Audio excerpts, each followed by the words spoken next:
Annonceurs, entrepreneurs, promoteurs et chefs d'entreprise, choisissez dès à présent votre meilleur partenaire média, Idéal Production. Idéal Production est basé à Cotonou au Bénin. Idéal Production, le partenaire exclusif de Sika TV en Afrique.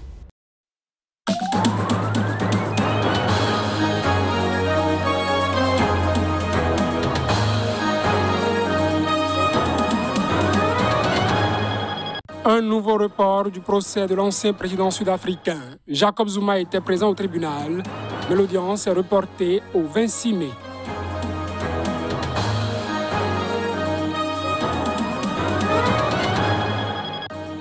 Du soutien aux Palestiniens depuis les rues du Maroc. Ce week-end, plusieurs rassemblements ont eu lieu.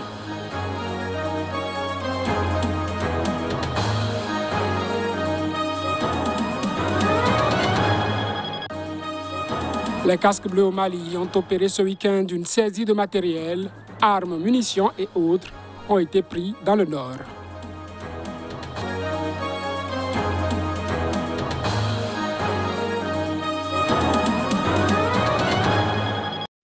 Heureux de vous retrouver à ce journal, mesdames, messieurs, bonsoir et bienvenue.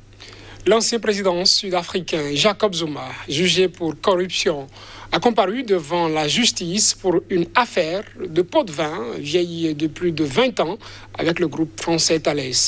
Zuma, qui a 79 ans, doit répondre de 16 chefs d'accusation de fraude, corruption et racket liés à l'achat en 1999 de matériel militaire auprès de 5 sociétés d'armement européennes alors qu'il était vice-président. Reportage. Jacob Zuma, englué dans de multiples scandales et accusations de corruption, mais qui défie la justice depuis des mois, est arrivé ce lundi au tribunal, encadré par des membres de sa famille, dont son fils Duduza Zuma. Devant le tribunal, plusieurs dizaines de militants du Congrès national africain ANC entonnaient inlassablement depuis tôt le matin des slogans en faveur du leader charismatique. Des membres de sa garde rapprochée au sein de l'ANC, le parti au pouvoir, était également présent. Zuma, âgé de 79 ans, doit répondre de 16 chefs d'accusation de fraude, de corruption et racket liés à l'achat en 1999 de matériel militaire auprès de 5 sociétés d'armement européennes alors qu'il était vice-président. Il est accusé d'avoir empoché plus de 4 millions de rounds, soit 235 000 euros au taux actuel, de Thales, qui était l'une des entreprises attributaires du juteux contrat d'une valeur globale d'environ 2,8 milliards d'euros. Le géant français de la défense est également poursuivi pour corruption et blanchiment. Zuma, comme Thales, ont toujours nié ces accusations. Ce procès a déjà été plusieurs fois reporté, l'ex-président multipliant les recours. Mais lâché par ses avocats il y a quelques semaines, l'ancien président pourrait cette fois encore demander un report, le temps de réorganiser sa défense. Au pouvoir entre 2009 et 2018, Jacob Zuma avait été contraint à la démission après une série de scandales. Son successeur, Cyril Ramaphosa, a promis d'éradiquer la corruption dans le pays arc-en-ciel. Et ce procès de Jacob Zuma, qui devait commencer aujourd'hui, lundi, a été reporté au 26 mai par la justice sud-africaine. La principale raison est un plaidoyer que la partie accusée entend enregistrer. Suivant le juge de la Haute Cour d'Afrique du Sud, le procureur général et l'avocat de Jacob Zuma à propos. Ce procès est alors ajourné au 26 mai 2021, ici à Pietermaritzburg, dans cette salle d'audience, et les accusés sont avertis d'être présents ce jour-là.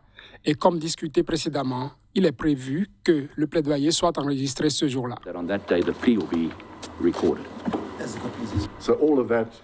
Tout cela nous a conduit, monsieur le juge, à décider qu'il est inévitable que cette affaire soit reportée pour permettre à l'État de lire le plaidoyer de mon collègue et de décider comment y répondre.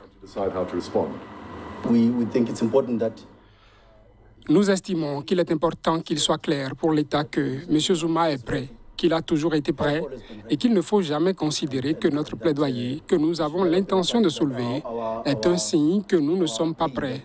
Nous sommes prêts. Plusieurs rassemblements ont eu lieu ce week-end à travers le Maroc. C'est en soutien aux Palestiniens bombardés par l'armée israélienne dans la bande de Gaza. Les manifestants dénoncent par ailleurs la récente normalisation des relations entre leur pays et l'État hébreu. Reportage. À Rabat, la capitale, près d'1 millier de manifestants se sont rassemblés dans le centre-ville pour condamner les violences perpétrées par Israël contre les Palestiniens et le rétablissement des relations diplomatiques entre le Maroc et Israël. Brandissant des drapeaux palestiniens, les manifestants ont scandé des slogans hostiles à l'État hébreu dont des drapeaux ont été brûlés. Même écho dans plusieurs autres villes du pays, notamment à Casablanca et Marrakech, où des manifestants ont appelé à la libération de la Palestine et à l'abolition de la normalisation d'après des vidéos diffusées en direct sur les réseaux sociaux. Le Maroc a été le 4e pays arabe à annoncer en 2020 la normalisation de ses relations avec Israël sous l'impulsion de l'administration de l'ancien président américain Donald Trump. Considérée comme une cause nationale dans le royaume, la cause palestinienne mobilise société civile et quelques partis politiques d'extrême gauche et des islamistes opposés à cette normalisation. Au moins 192 personnes, dont 58 enfants, sont mortes depuis lundi dans la bande de Gaza, bombardée par l'armée israélienne en réponse à un barrage de roquettes du Hamas au pouvoir dans l'enclave palestinienne sur l'État hébreu. Le Maroc a envoyé dès samedi de l'aide humanitaire au territoire palestinien. Au Mali, des casques bleus ont saisi un lot d'armes, des centaines de munitions et du matériel, dont des radios et téléphones portables, lors d'une récente opération dans le nord du pays, près du Niger. C'est ce qu'a annoncé le week-end un porte-parole de la MINUSMA, la mission de l'ONU au Mali. La saisie des armes, des munitions et du matériel, dont des radios et téléphones portables, a été effectuée dans un village début mai par les troupes du contingent britannique de la MINUSMA, lors d'une opération de protection des civils. L'information, qui n'a été rendue publique que samedi, a été donnée par un porte-parole de la mission de l'ONU au Mali MINUSMA, qui n'a pas précisé la date de la saisie. Le nom de la localité n'a pas été précisé pour des raisons de sécurité. Le matériel saisi comprend également des vêtements de camouflage et des centaines de litres de carburant dissimulés dans une cache.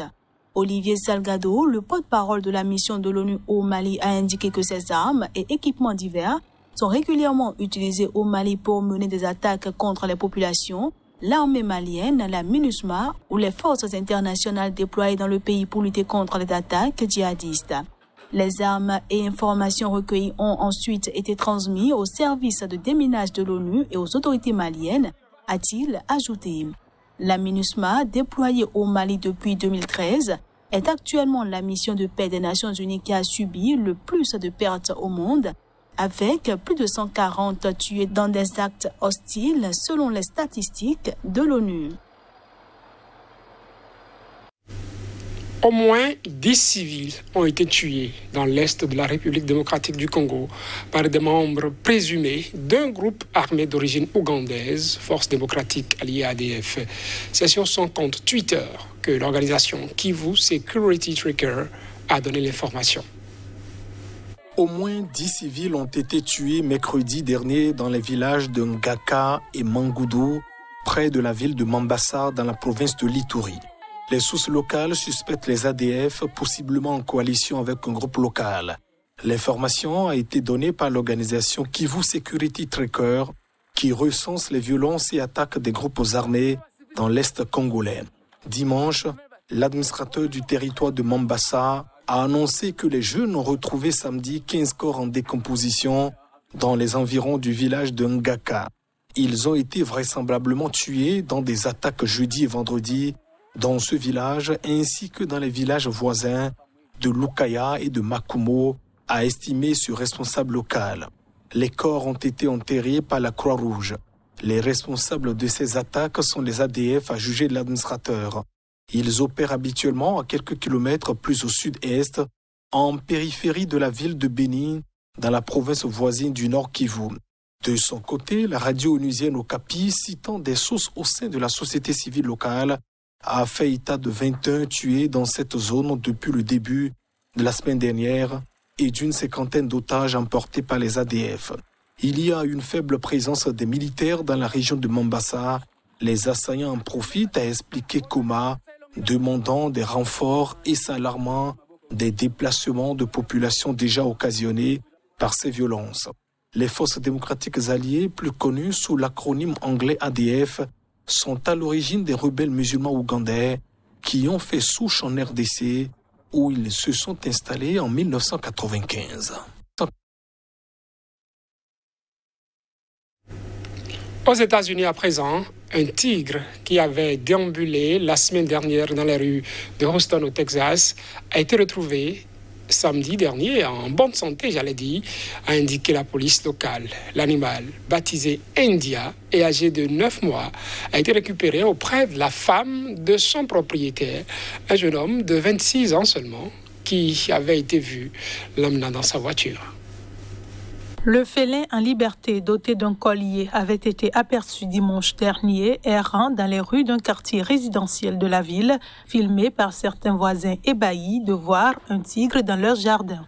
L'animal a été récupéré par l'épouse du propriétaire qui a accepté de rendre l'animal à la police, a expliqué la police de Houston lors d'une conférence de presse. Elle n'a pas précisé où avait vécu le félin depuis sa disparition, soulignant que l'épouse savait constamment où était le tigre, India.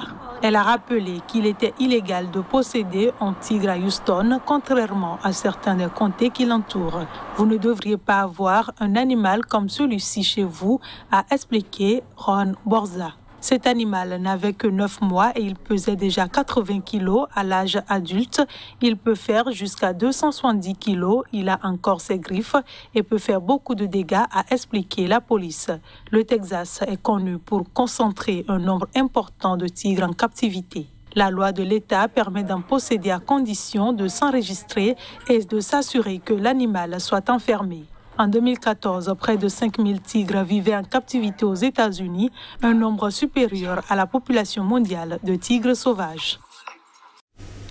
Le maire de Sao Paulo, Bruno Kovacs, est décédé dimanche à l'âge de 41 ans. L'information a été donnée par l'hôpital syro-libanais de la ville où il était soigné. Bruno Kovacs souffrait d'un cancer du système digestif depuis 2019. Bruno Kovacs, le maire de Sao Paulo, est décédé le 16 mai des suites d'un cancer du système digestif avec métastase et de ses complications après une longue période de traitement, selon un communiqué de l'hôpital syro-libanais de la ville où il était soigné. La nouvelle a eu un énorme écho sur les réseaux sociaux où des milliers de personnes ont aussitôt exprimé leurs condoléances et leur solidarité avec la famille, en particulier à l'égard de son fils de 15 ans. Vendredi, l'équipe médicale qui soignait Bruno Kovacs avait annoncé que son état était irréversible. Il avait été hospitalisé le 2 mai après la détection de saignements à l'estomac lors de tests précédents pour poursuivre une chimiothérapie et une immunothérapie. Face à l'aggravation de son état, l'édile encarté au parti de la social-démocratie brésilienne avait demandé une mise en retrait de 30 jours pour se dédier totalement à ses soins. Petit-fils de l'ex-gouverneur Mário Kovacs, l'avocat s'était lancé en politique à 26 ans, devenant député à l'Assemblée législative de Sao Paulo. Il fut ensuite secrétaire pour l'environnement de l'État, puis député fédéral de 2015 à 2017. Malgré la maladie, ce gestionnaire modéré a continué à occuper ses fonctions de maire de la ville la plus peuplée du Brésil et à affronter la crise provoquée par l'épidémie de coronavirus qui a fait près de 29 000 morts à Sao Paulo. Il avait lui-même contracté le Covid-19 en août 2020 et après en avoir guéri, avait été réélu en novembre avec près de 60% des suffrages. C'est la fin de ce journal. Merci de l'avoir suivi.